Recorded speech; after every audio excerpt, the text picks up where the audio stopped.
జై శ్రీరామ్. అందరికీ నమస్కారం. వెల్కమ్ టు న్యూస్ అఖండ. నేను మీ కస్తూరి శ్రీధర్. మిత్రులారా, ఒకప్పుడు మన దేశంలో అభివృద్ధి అంటే చాలా నెమ్మదిగా సాగుతా ఉన్నది. పాలనలో నిర్ణయాలు తీసుకోవడంలో తీవ్రమైనటువంటి జాప్యం ఉండటం, ఒక ఫైలు కదలాలంటేనే నెలల తరబడి పట్టడం, అవినీతి కుంభకోణాల వల్ల దేశం ఎక్కడికక్కడ ఆగిపోయి అభివృద్ధి అనే మాటే వినపడిన పరిస్థితి అయితే ఉంటా ఉన్నది. అవునా కదా?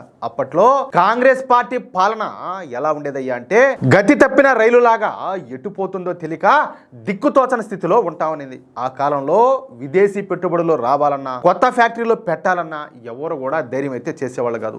దేశం బాగుపడడం అనేది చెప్పాలంటే ఒక కలగానే మిగిలిపోయి ఉన్నది. ఎంతసేపటికి పక్క దేశాలతో పోల్చుకోవడమే. ఓఎంఓ అమెరికాతోనూ లేకపోతే జపాన్తోనూ చైనాతోనూ పోల్చుకుంటే అదొక రకం, పాకిస్తాన్తోనూ శ్రీలంకతోనూ వీటితో పోటీ పడతా ఉన్నది. కానీ నరేంద్ర మోడీ నాయకత్వంలో ఇప్పుడు పరిస్థితి అంతా కూడా పూర్తిగా మారిపోయింది. నిర్ణయాలు తీసుకోవడంలో వేగం, పారదర్శకత, అలాగే దేశాన్ని ప్రపంచ ఆర్థిక శక్తిగా మార్చాలనేటటువంటి బలమైన సంకల్పం ఉండటంతో దేశం ఇప్పుడు ఎవరో ఊహించిన వేగంతో పరుగులు తీస్తుంది. పాతకాలపు పనికిరాని విధానాలకు గుడ్ బై చెప్పి ఇప్పుడు అభివృద్ధి పనులు యుద్ధ ప్రాతిపదికన అయితే జరుగుతున్నాయి. ముఖ్యంగా మౌలిక సదుపాయాల కల్పనలో ప్రభుత్వం చూపుతున్నటువంటి చొరవ అయితే నిజంగా చెప్పాలంటే అద్భుతం. దేశ భవిష్యత్తు కోసం బడ్జెట్ లో ఏకంగా 11.11 లక్షల కోట్ల రూపాయలను రోడ్లు, రైల్వేలు, అలాగే విమానాశ్రయాల కోసం కేటాయించడం అంటే ఇది మామూలు విషయం అయితే కాదు. ఏమంటారా? ఢిల్లీ, ముంబై, అలాగే బెంగళూరు, చెన్నై వంటి ఎక్స్ప్రెస్ వేలు ప్రయాణ దూరాన్ని తగ్గించడమే కాకుండా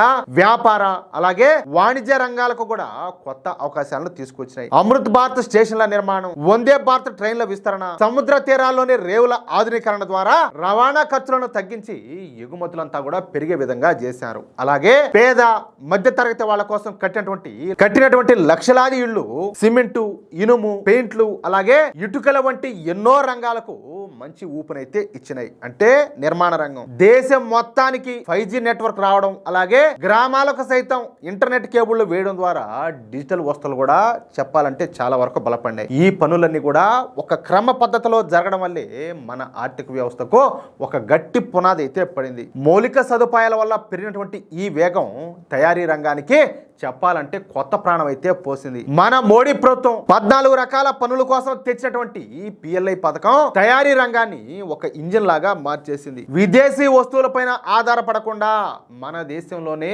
ఎలక్ట్రానిక్ వస్తువులను తయారు చేసుకునే స్థాయికి అయితే మనం ఎదిగినాం. 2 లక్షల కోట్లకు పైగా పెట్టుబడులతో మన భారతదేశం ప్రపంచ ఎలక్ట్రానిక్స్ తయారీ కేంద్రంగా ఎదుగుతుంది. ఫోన్లు, అలాగే ఇతర ఎలక్ట్రానిక్ ఉత్పత్తుల ఎగుమతులు ఇప్పటికే 4 లక్షల కోట్ల రూపాయల మైలురాయిని అయితే దాటాయి. గుజరాత్ లోని దొలేరా వంటి ప్రాంతాల్లో ఏర్పాటు అవుతున్నటువంటి సెమీ కండక్టర్స్ తయారీ ఫ్యాక్టరీలు టెక్నాలజీ రంగంలో మన భారతదేశాన్ని మరింత బలంగా నిలబెట్టబోతున్నాయి. దీనివల్ల యువతకంతా కూడా పెద్ద ఎత్తున ఉద్యోగ అవకాశాలు లభిస్తున్నాయి. అలాగే ప్రజల ఆదాయం, కొనుగోలు శక్తి పెరగడంతో కార్లు, అలాగే ఎలక్ట్రానిక్ వాహనాల అమ్మకాలు కూడా గణనీయంగా పెరుగుతున్నాయి. ఆటోమొబైల్ రంగం కొత్త పుంతలు తొక్కుతుంది. ఈ విధంగా రోడ్ల నుంచి రైళ్ల వరకు, ఇళ్ల నుంచి ఫ్యాక్టరీల వరకు అన్ని రంగాల్లో జరిగినటువంటి వేగవంతమైన అభివృద్ధి, అలాగే నిర్మాణ రంగం సాధించేటువంటి 9.5% వృద్ధి మన దేశ ఆర్థిక వ్యవస్థను మరింత వేగంగా ముందుకైతే నడిపించినాయి. ప్రపంచం మొత్తం కూడా యుద్ధాలు, ఆంక్షలు, అలాగే ధరల పెరుగుదలతో సతమతమవుతున్న వేళ మన భారత్ మాత్రం వీటన్నిటిని కూడా అధిగమించి ఎంతో ప్రశాంతంగా, పటిష్టంగా తన ప్రయాణాన్ని అయితే కొనసాగిస్తుంది. సరే, ఇంతకు అసలు విషయం ఏంటయ్యా అంటే, మన భారతదేశం నాశనం అయిపోతుందని, ఆర్థిక వ్యవస్థ కుప్పగూలిపోతుందని చెప్పేసి రోజుకో మాట, పూటకో అబద్ధం చెప్పేటటువంటి ఈ రాహుల్ గాంధీ గ్యాంగ్ ఇప్పుడు ఏమి చెప్పాలో తెలియక అట్టా ఇట్టా చూచా నోరు మూసుకోవాల్సిన పరిస్థితి అయితే వచ్చింది. దేశం ఒక్కో అడుగు ముందుకు వేస్తూ ప్రపంచంలో తన స్థానాన్ని మరింతగా బలపరుచుకుంటూ ఉంటే ఈ రాహుల్ బాబా లాంటి ప్రతిపక్ష నేతలు మాత్రం ఇంకా పాసంతకాయ పచ్చడన్నట్టు ఆదాని, అంబానీ అంట ఈ పాత విమర్శలు రికార్డ్ని మళ్ళీ ప్లే చేస్తున్నారు. దేశం 7% పైగా వృద్ధి చెందుతున్నా వాళ్ళ మాటల్లో మాత్రం మార్పు అనేది కనిపించడం లే. ఇంకా ఆడనే ఉన్నారు. కనీసం మాట్లాడే దాంట్లైనా ఇంకాస్త పరిణితి చెంది ఉంటే ఇంకా బాగుండేది. ఇంకా ఆడనే అయిపోయినారు. అప్పట్లో కాంగ్రెస్ పరిపాలనలో దేశం అంతా కూడా వెనకబడి ఉంటే ఇప్పుడు నరేంద్ర మోడీ గారి పరిపాలనలో దేశం రికార్డులు అయితే తిరగరాస్తుంది. ఇక్కడ కాంగ్రెస్ పార్టీకి, అలాగే భారతీయ జనతా పార్టీకి మధ్య ఉన్నటువంటి తేడా ఇప్పుడు సామాన్యుడు కూడా స్పష్టంగా అర్థమవుతుంది. అప్పుడు అవినీతి అవినీతికి నిలయంగా ఉన్నటువంటి వ్యవస్థ ఇప్పుడు నిజాయితీతో పనిచేస్తుంది. అవునా కాదా? రాహుల్ గాంధీ వంటి వాళ్ళు రాజకీయాల కోసం, ఆ ఫోటోషూట్ల కోసం దేశం గురించి తప్పుడు ప్రచారం చేస్తా ఉంటే ప్రజలు మాత్రం అభివృద్ధిని చూసి మురిసిపోతున్నారు. ప్రపంచ వ్యాప్తంగా పెద్ద పెద్ద సంస్థ అయినటువంటి వరల్డ్ బ్యాంకు, IMF వంటివి కూడా మనం ఇంతలా ఎదుగుతామని చెప్పేసి అస్సలు ఊహించను కూడా. కానీ వాటన్నింటినీ దాటుకుని మన దేశం 2025-26 ఆర్థిక సంవత్సరంలో 7.7% వృద్ధిని సాధించి ప్రపంచాన్ని ఆశ్చర్యపరిచింది. రాహుల్ గాంధీ అండ్ కోకి ఇప్పుడు ఖచ్చితంగా చెప్పాలంటే ఇది పెద్ద షాక్ అనే చెప్పుకోవచ్చు. ఎందుకంటే వాళ్ళంతా కూడా గాలిలో మేడలు కట్టి దేశం నాశనం అయిపోతుందని చెప్పేసి కళ్ళగన్నారు. కానీ వాస్తవం చూస్తే దేశం ఆకాశమే హద్దుగా దూసుకెళ్తాంది. ఈ రికార్డు వృద్ధి మన మోడీ గారి నాయకత్వ పటిమకు, అలాగే మోడీ గారి విజన్ కు నిదర్శనం. అవునా కాదా? ప్రజల యొక్క కొనుగోలు శక్తి పెరగడంతో వ్యాపారాలంతా కూడా విస్తరించినాయి, కంపెనీలు కూడా పెట్టుబడులు పెట్టినాయి, కొత్త ఫ్యాక్టరీలు కూడా వచ్చినాయి. ఈ విధంగా ఒక్కొక్కటి మరో దానికి బలం చేకూరుస్తూ అభివృద్ధి చక్రం వేగంగా తిరిగింది. దేశంలో పెద్ద ఎత్తున ఈ సంపద సృష్టి అంతా కూడా జరుగుతుంది. ప్రపంచంలోని పెద్ద పెద్ద కంపెనీలు కూడా తమ వస్తువులను మన దేశంలోనే తయారు చేసేందుకు ఆసక్తిని అయితే చూపుతున్నాయి. తయారీ రంగంలో మనుషులకు పని దొరకడం వల్ల లక్షలాది మంది యువతకు ఉపాధి అంతా కూడా దొరికింది. తయారీ రంగంలో ఇలాంటి మంచి వాతావరణం ఉండటం వల్ల మన దేశ అవసరాలే కాకుండా మనం తయారు చేసినటువంటి ఉత్పత్తులు ప్రపంచ మార్కెట్లు కూడా పెద్ద ఎత్తున ఎగుమతి అంతా కూడా అవుతున్నాయి. చివరగా చెప్పాలంటే మన భారత్ సాధించినటువంటి ఈ 7.7% వృద్ధి అనేది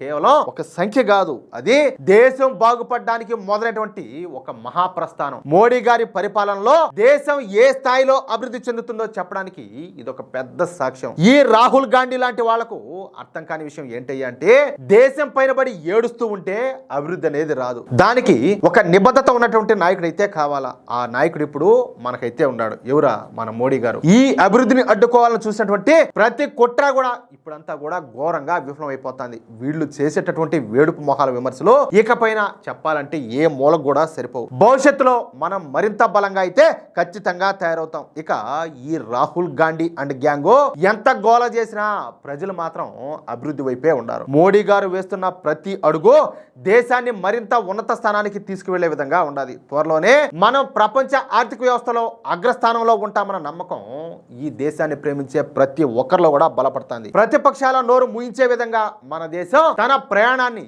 రికార్డుల మీద రికార్డులు సృష్టిస్తూ ముందుకైతే తీసుకెళ్తుంది. అది విషయం. ఎట్లా న్యూస్ ప్రతి భారతీయుడు కూడా కాలర్ ఎగరేసే విధంగా ఉండాలి. ఏమంటారా మిత్రులారా? ఈ న్యూస్ కనుక మీకు నచ్చినట్లయితే వెంటనే ఈ వీడియో లైక్ చేసి మీ మిత్రులకు, అలాగే మీరు ఉన్నటువంటి వాట్సాప్ గ్రూపుల్లోనూ తప్పనిసరిగా షేర్ చేయండి. అలాగే ఈ వీడియో పైన మీ యొక్క అమూల్యమైనటువంటి అభిప్రాయాలను ఖచ్చితంగా కామెంట్ రూపంలో తెలియజేయండి. అలాగే ఇంతవరకు మీరు గనక మన ఛానల్ ను సబ్స్క్రైబ్ చేసుకోనట్లయితే ప్రతి ఒక్కరు కూడా మన ఛానల్ ను సబ్స్క్రైబ్ చేసుకోండి, సపోర్ట్ చేయండి ప్లీజ్. జై శ్రీరామ్, జై హింద్, భారత్ మాతాకి జై.